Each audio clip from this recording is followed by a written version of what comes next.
So let me remind you, Operation Midnight Hammer, which took place last June, obliterated Iran's 3 major nuclear sites.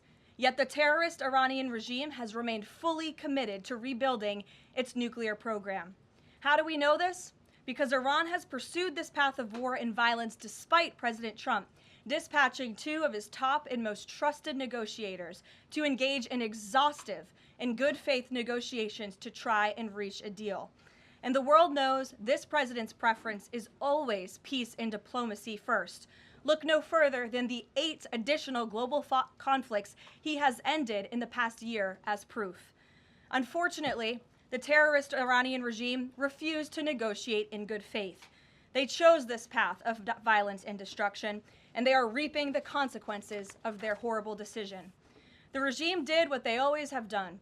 They lied, they delayed, they tried to string the United States of America along.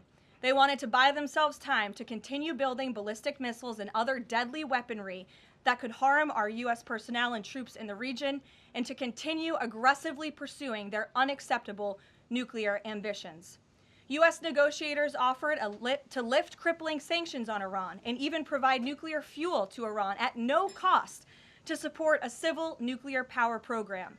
They additionally had the opportunity to accept U.S. support as an investor in potential projects to develop peaceful nuclear energy together under a mutually agreed upon framework.